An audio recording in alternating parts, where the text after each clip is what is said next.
ಬರ್ಬೇಕಿಲ್ಲಿ. ಯಾಕಂತಂದ್ರೆ ಅವ್ರು ಯಾರು ಹೊಲ್ದಾಗ ಮಾಡ್ಯಾರೋ ಯಾರು ಹೊಲ್ದಾಗ ಬಿಟ್ರೆ ಮೇನ್ ಅವ್ರಿಗೆ ಗೊತ್ತು. ಅವ್ರ ಊರ್ದು ಅವಾರ್ಡ್ ಕಾಪಿ ಮಾಡ್ಕೊಂಡಾರ. 100 ಮಂದಿದು ಅವಾರ್ಡ್ ಕಾಪಿ ಮಾಡ್ಕೊಂಡಾರ. 9 ವರ್ಷ ಆತು ರೊಕ್ಕ ತಗೊಂಡಾರ. ಅವರು ಎನ್ನೇ ಪ್ಲಾಟ್ ಮಾಡ್ಕ್ಯಾರ ಅವ್ರು ಅವಾರ್ಡ್ ಕಾಪಿ ತಗೊಂಡಾರ. ತಿರುಗಿ ಅವ್ರದೇ ಸ್ವಂತ ಹೊಲ ಹೋಗೈತ್ರಿ. ಅವ್ರ ಹೊಲ್ದಾಗೆ ಹೊಲ ಹೋಗೈತ್ರಿ. ಹೊಲ ಹೋಗಿದ್ ಮೇನ್ ರೋಡ್ ಬಿಟ್ಟು 3 ಕಿಲೋಮೀಟರ್ ಒಳಗೆ ಐತಿ. ಅವಾರ್ಡ್ ಕಾಪಿ ತಗೊಂಡಾರಿ. ಅವರು ಎನ್ನೇ ಮಾಡ್ಯಾರಿ. ಮತ್ತ ಇಂಜಿನಿಯರ್ ಅದಂತ ಅವ್ರು ರೊಕ್ಕ ತಗೊಂಡಾರಿ. ಒಟ್ಟು ಉರಿತೈತ್ರಿ ನಮ್ದು. ಯಾಕಂದ್ರೆ ಇನ್ನಕ್ಕಾದ್ರೂ ರೊಕ್ಕ ಬಂದಿಲ್ಲ. ನಾವು ಬಿತ್ತು ಹೊಲಾರ ಬೆಳ್ಕೊಂತಿದ್ವಿ, ಕಬ್ಬರ ಬೆಳ್ಕೊಂತಿದ್ವಿ, ಏನಾರ ಮಾಡ್ತಿದ್ವಿ ಸುಡುಗಾಡ್. ನಾವು 3 ವರ್ಷ ಆತ ಅಡಿಕೇರಿ. ನಮ್ಗೆ ಇನ್ನಕ್ಕಾದ್ರೂ ಏನೂ ಇಲ್ರಿ. ರೊಕ್ಕನೂ ಇಲ್ಲ, ಏನಿಲ್ಲ. ತಿರಿ ರೊಕ್ಕ ತೊಗೊಂಡ್ ಕೇರ್ ಕುಂತ್ ಬಿಟ್ಟಾರಿ ಅವರು. ಅದ್ರ ಸಂಬಂಧ ಆ ಇಂಜಿನಿಯರ್ ಬರ್ಬೇಕು ನಮ್ಗೆ. ಅವ್ರು ಏನನ್ನೋದು ಹೇಳ್ಬೇಕ್ರಿ. ಇವನು ಒಂದು ಕೊಟ್ಟ ಕಾಕ. ಈಗ ಒಂದು ಕೆಲಸ ಮಾಡಿರಿ, ಹೋರಾಟ ಬಿಟ್ಟು 1 ನಿಮಿಷ ಬೇರೆ ಮಾತಾಡ್ತೀನಿ. ನೀವೆಲ್ಲರೂ ಕೂಡ ಒಂದು ಅರ್ಜಿ ಬರೀರಿ DK ಶಿವಕುಮಾರ್ ಅವ್ರಿಗೆ. ಏನು ಬರ್ರಿ ಅಂದ್ರೆ ಅವಲನ್ನ ಇದು ಬೇರೆ ಐತೆ. ಇದು ಏನು ಅರ್ಜಿ ಬರ್ರಿ ಅಂದ್ರೆ ಒಂದು 3 ತಾಸು ಸಾಕು. ಬರೀ ಚುನಪ್ಪ ಪೂಜಾರಿಗೆ CM ಮತ್ತು ಸಹಿ ಮಾಡೋ ಅವಕಾಶ ಕೊಟ್ಟು ಬಿಡತ್ತೆ ಹೇಳಿಬಿಡ್ರಿ. ನಾವು ಏನೂ ಮಾಡಂಗಿಲ್ಲ. ಮತ್ತು ನಿಮ್ಮದೇನು 1 ರೂಪಾಯಿ ಸಹಿತ ತರಂಗಿಲ್ಲ. ಅಲ್ಲಿದ ನಮ್ಮ ಗಾಡಿಯಾಗ ಡೀಸೆಲ್ ಹಾಕ್ಕೊಂಡು ಮನ್ಯಾಗ ಬುತ್ತಿ ಕಟ್ಕೊಂಡು ಹೋಗಿ ಇಬ್ಬರು ಕೂಡ ಊಟ ಮಾಡಿ ಸಂಪೂರ್ಣ ಕರ್ನಾಟಕದಾಗ ರೈತನ ಸಾಲ ಮಣ್ಣಾಗಬೇಕು. ಎರಡನೇದ ಇದಕ್ಕೆ ಕೂಗ್ಬಿಡಂಗಿಲ್ಲ ನೀವು. ಇದು ಕೊಟ್ಟ ಬಿಡಲ್ಲ ನನಗೆ ಗೊತ್ತೈತಿ. ಸಂಪೂರ್ಣ ಕರ್ನಾಟಕದಾಗ ಸಾಹೇಬ್ರ ಬಾರ ಸಾರ ಎಲ್ಲ ಬಂದ್ ಆಗ್ಬೇಕು. ಚುನಪ್ಪಣ್ಣ ಅರ್ಧ ಮಂದಿ ಒಟ್ಟ ಯಾವ ಬಡಿಲಿಲ್ಲ ಈ ಕಡೆ ಸಾಹೇಬ್ರ. ಸೋಮ ಹಗಲದೈತದ್ ಬಡಿತಾರೆ ಇವ್ರು. 6:30 ಆದ್ರೆ ಇವ್ರು ಯಾರೋ ಕೈ ಎತ್ತಂಗಿಲ್ಲ. ಯಾಕಮ್ಮ ನೀವು ಖುಷಿ ಇರ್ತೀರ ಅದು ಬಂದಾದ್ರೆ. ಮನ್ಯಾನ ರೊಕ್ಕ ಹೆಚ್ಚು ಉಳಿತಾವ.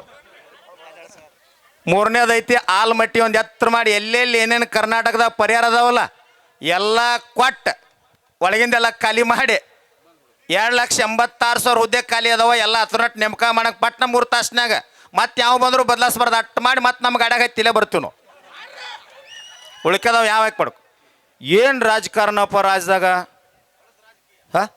ಅಲ್ಲಿ ಮನೆ ಹುಕ್ಕೇರಿ ತಾಲೂಕಿನಾಗ 45 ವರ್ಷ ಆತ್ ನೀರಾವರಿ ಇಲ್ಲ.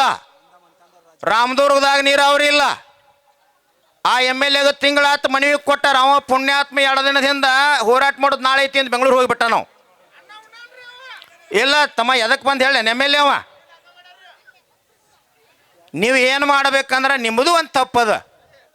ಈ ವೇದಿಕೆ ಮ್ಯಾಗ ಹೇಳಬಾರ್ದು ನಾನು. ನಾವು ರಾಮದುರ್ಗದಾಗ ಏನು ಹೇಳಿದೀವಿ ಅಂತಂದ್ರೆ ಮಾಧ್ಯಮದವ್ರು ಕೇಳಿದ್ರು ಪಾಪ MLA ಬರ್ಲಿಕ್ಕಾರೆ ಹೆಂಗೆ ಮಾಡ್ತೀರಿ ಗುರುಗಳು ಅಂತ ಕೇಳಿದ್ರು. ನಾವೇನು ಹೇಳಿದೀವಿ, ರಾತ್ರಿ ಮಠ ಚಂದ 25,000 ಜನಸಂಖ್ಯೆ ಇತ್ತು. ರಾತ್ರಿ ಮಠ ಶಾಂತ ಹೋರಾಟ ಮಾಡ್ತೀವಿ. ನಾಳೆ MLA ಮುಂಜಾನೆ ಬರ್ಲಿಕ್ಕಂದ್ರೆ ರಾಮದುರ್ಗ ತಾಲೂಕು ಬಂದು ಕರೆ ಕೊಡ್ತೀವಿ. ಮುಂಜಾನೆ ಥರ್ಮಾಕೋಲ್ದಾಗ ಮೂರ್ತಿ ಮಾಡಿ MLA ಸತ್ತಪ್ಪ ಅಂತೇಳಿ ಪುಣ್ಯತಿಥಿ ಮಾಡ್ತೀವಿ.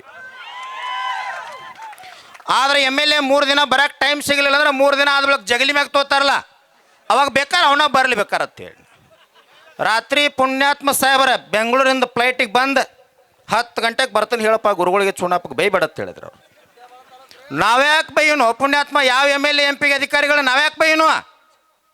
ಏನಿಲ್ಲಿ ಬಾಗಲಕೋಟೆ ಬಿಜಾಪುರ ಬಾಗಲಕೋಟೆ ಮುದ್ದೇಬೇಳೆ ನೀರಾವರಿ ಆದ್ರೆ ನಮ್ಮ ಮನೆಗೆ ನೀರು ಬರಂಗಿಲ್ಲ. ರಾಮದುರ್ಗ ಹುಕ್ಕೇರಿ ಬೆಳಗಾಂ ನೀರಾದ್ರೆ ನಮ್ಮ ಮನೆಗೆ ಬರಂಗಿಲ್ಲ. ಓಟ್ ಹಾಕ್ಸ್ಕೊಂಡು ಹೋಗಿ ಒಳಗೆ ಕುಂತಿರ್ಲ. ಇಷ್ಟೆಲ್ಲ ರೈತರು ಕೊಡ್ಯಾರಿ. ಇಲ್ಲಿ ಓಟ್ ಹಾಕಿರಿಲ್ಲ ನೀವೆಲ್ಲ. MLA ಅದಾನಿಲ್ಲ ಜೀವಂತ. ಮತ್ತೆ ಇಲ್ಲಿ ಯಾಕೆ ಬರ್ತಿಲ್ಲವ? ಕೋವಿಡ್ ಅದಾಗಿತ್ತು. ಕಲ್ಲು ಅಣ್ಣ ಕ್ವಾರಂಟೈನ್ ಅನ್ನೋದು ಹೇಳ್ಯಾರನಿಲ್ಲ. ಮತ್ತು ಇದನ್ನು ಹೇಳ್ತೇನೆ ನಿಮಗೆ ಗೌಡ್ರ. ಸೊಮ್ಮ ಪಾಪ ಏನೋ ಪುಣ್ಯಾತ್ಮ ಅಂಬೇಡ್ಕರ್ ಹುಟ್ಟಿ ಸಂವಿಧಾನ ಬರದಾನ ಅಂತ ಮಾತಾಡಕತ್ತೀವಿ. ಮತ್ತಿಲ್ಲಿ ಎಲ್ಲರ ಪುಣ್ಯಾತ್ಮ ಸಂವಿಧಾನ ನಮಗೆ ಕೊಟ್ಟಿರಲಿಲ್ಲ ಅಂದ್ರೆ ಅಯ್ಯೋ ಒಂದು ಸೆಕ್ಷನ್ ಹಾಕಿ ನಿಮ್ಮನ್ನೊಂದು ಕೊಲ್ಯಾಗ ನನ್ನೊಂದು ಕೊಲ್ಯಾಗ ಚುನಾಪ್ನೊಂದು ಕೊಲ್ಯಾಗ ಕುನಿಶ್ ಆದ್ರೆ ಹೋರಾಟಗಾರನವ್ರು. ನಮ್ಮ ಮಂದಿ ಒಂದು ಸಣ್ಣ ಹಳ್ಳ ಸುತ್ತ ಹಾಕಿರೋ ಅವ್ರ ಮನೆತಾನ ಮುಚ್ಚೋಕೋತಮ್ಮ. ನಮ್ಮ ಮಂದಿನೂ ಜಾಗೃತ ಆಗೈತಿ. ಈಗ ಟವಲ್ಕು ತಾಕತ್ತು ಬಂದೈತಿ.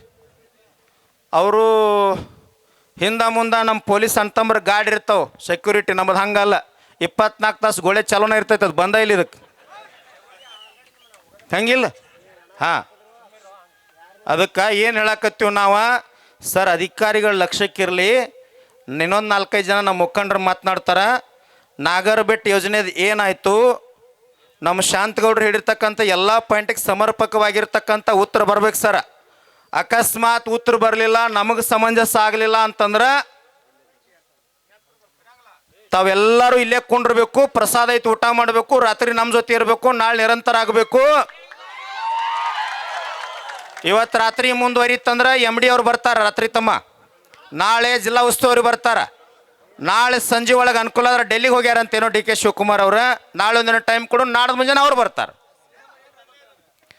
ನೋಡ್ರಿ MD ಅವ್ರು ಇಲ್ಲೇ ಇರ್ಬೇಕಂತ ಆಫೀಸ್ ಕಟ್ಟ್ಯಾರ, ಪಗಾರ ಕೊಟ್ಟಿವಿ, ಸವಲತ್ತು ಕೊಟ್ಟಿವಿ. ಬೆಂಗಳೂರಾಗ ಏನದ ಅವ್ರ ಕೆಲಸ?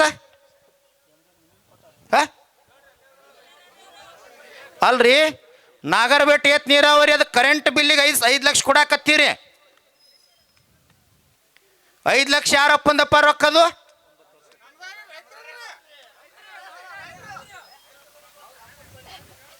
ತಮ್ಮ ಇಷ್ಟು ಮಾತಾಡ್ತಿಕ್ಕರಿ ಎಲೆಕ್ಷನ್ಗೆ ಬಂದಾಗ ನಮ್ಮ ಜಾತಿಯವ, ನಮ್ಮವ, ನಮ್ಮ ಬಾಜುದವ ಹೋಟ್ ಹಾಕಿ ಅವಾಗ ಫಸ್ಟ್ ಕ್ಲಾಸ್ ಕೈಯಾಗಿ ಹಿಡ್ದಿದ್ದೆ ಅಂದ್ರೆ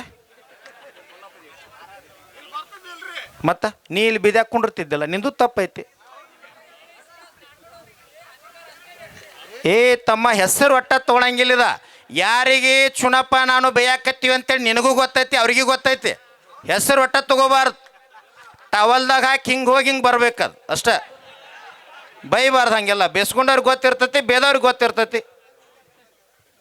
19 ಕ್ಲಾಸ್ 1 ಕ್ಲಾಸ್ ಅಂತೇಳಿ ಸಂವಿಧಾನದೊಳಗೆ ಡಾಕ್ಟರ್ BR ಅಂಬೇಡ್ಕರ್ ಒಂದು ವಿಧಿ ಮಾಡ್ಯಾರ.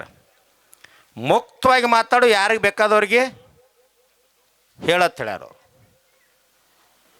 ಅಂಬೇಡ್ಕರ್ ಒಂದು ಮಾತು ಹೇಳ್ಯಾರ, ಮತ್ತು ಇನ್ನೊಬ್ರು ಹೇಳ್ಯಾರ ಪೂರ್ಣಚಂದ್ರ ತೇಜಸ್ವಿ ಅಂತ ಹೇಳಿ. ಪುಂಡ ಪೋಖರಿಗಳನ್ನು ಓಟ್ ಹಾಕಿ ಆರಿಸಿ ಕೊಟ್ರಿ ಅಂದ್ರೆ ನೀವು ಬೀದ್ಯಾಗ ಕುಂಡ್ರು ಪರಿಸ್ಥಿತಿ ಬರ್ತದೆ ಅಂತ ಹೇಳಿದ್ರು. ಅವ್ರು ಬುಕ್ಕಿನಾಗ ಬರ್ದಿರಿ, ಇದನ್ನು ಎಲ್ಲ ಓದೀನಿ ನಾನು. ಇವತ್ತು ನಿಮ್ಮನ್ನು ನೋಡ್ರೆ ಅದು ಸತ್ಯನ ಅನ್ನಿಸ್ತದೆ. ಸರ ಇವತ್ತು ಏನಾರೇ ತಾವು ಸಮಂಜಸವಾಗಿರ್ತಕ್ಕಂಥ ಉತ್ತರ ಕೊಡಲಿಲ್ಲ ಅಂತಂದ್ರೆ ನಮ್ಮ ಅಧಿಕಾರಿ ವರ್ಗಕ್ಕೆ, ಪೊಲೀಸ್ ಅಧಿಕಾರಿ ವರ್ಗಕ್ಕೆ ನಾವು ವಿನಂತಿ ಮಾಡ್ಕೊಳ್ತೀನಿ. ಸರ್ ಎಲ್ಲ ಇಲ್ಲೇ ಕುಂಡಿರ್ತಾರೆ ಸರ್, ಅವರು ಇಲ್ಲೇ ಇರ್ತಾರೆ ರೀ, ತಾವು ಅನ್ಕ ಊಟ ಗಿಟ್ಟ ಮಾಡಿ ರೆಸ್ಟ್ ಮಾಡ್ಸರ. ನಮ್ಮದು ನಾವು ಚುನಪ್ಪ ನಮ್ಮ ಜಿಲ್ಲಾ ಮುಖಂಡರಿದ್ದಾಗ ಒಂದು ಸಣ್ಣ ಹಳ್ಳು ಬೀಳಂಗಿಲ್ಲ ಸರ್, ಒಂದು ಗದ್ಲಾಗಂಗಿಲ್ಲ. ಗುರ್ಲಾಪುರದಾಗ 10 ಲಕ್ಷ ಮಂದಿ ಸೇರಿದ್ರು ಸಹಿತ ಒಂದು ಸಣ್ಣ ಅನಾಹುತ ಆಗಿಲ್ಲ. ಅಂಥ ಗಾಂಧಿ ತತ್ವದೊಳಗೆ ಹೋರಾಟ ನಮ್ಮ ರೈತ ಸಂಘದ ಇರ್ತದೆ ಸರ್. ಯಾವುದೂ ಗದ್ಲಾಗಂಗಿಲ್ಲ. ಕಾನೂನಿಗೆ ಅತಿ ಹೆಚ್ಚು ಗೌರವ ಕೊಟ್ಟಿರ್ತಕ್ಕಂಥ ಯಾರು ರೈತರು ಅದಾರ ಸರ್. ನಾವು ಭಾಳ ಶಾಂತಿಯುತವಾಗಿ ಮಾಡ್ತೀವಿ. ಅವರು ಇನ್ನೊಂದು 4-5 ಜನ ನಮ್ಮ ಜಿಲ್ಲಾ ಮುಖಂಡರು ಮಾತನಾಡ್ತಾರೆ. ಅಧಿಕಾರಿಗಳು ಎಲ್ಲ ಪಾಯಿಂಟ್ ಮಾಡ್ಕೊರಿ ಸರ್, ಅದನ್ನು ಪಾಯಿಂಟ್ ಮಾಡ್ಕೊರಿ. ಕೊನೆಗೆ ತಾವು ಉತ್ತರ ಕೊಟ್ಟು ಅದನ್ನು ಸರಿ ಮಾಡ್ತೀನಿ ಅಂದ್ರೆ ಇಲ್ಲೇ ಸಾರ್ವಜನಿಕವಾಗಿ ಹೋರಾಟ ಹಿಂದೆ ಸರ್, ಇಲ್ಲಾಂದ್ರೆ ನಮ್ಮ ಹೋರಾಟ ನಿರಂತರವಾಗಿರ್ತದೆ. ನಮ್ಮ ರೈತ ಸಂಘದ ರಾಜ್ಯ ಪ್ರಧಾನ ಕಾರ್ಯದರ್ಶಿಗಳು ರಾಹುಲ್ ಕೋಬ್ಕಡ್ಡಿ ಅವರು ಈ ಹೋರಾಟವನ್ನು ಉದ್ದೇಶಿಸಿ ಮಾತನಾಡ್ಬೇಕಂತೇಳಿ ತಮ್ಮೆಲ್ಲರ ಪರವಾಗಿ ವಿನಂತಿಯನ್ನು ಮಾಡ್ಕೊಳ್ತೀನಿ.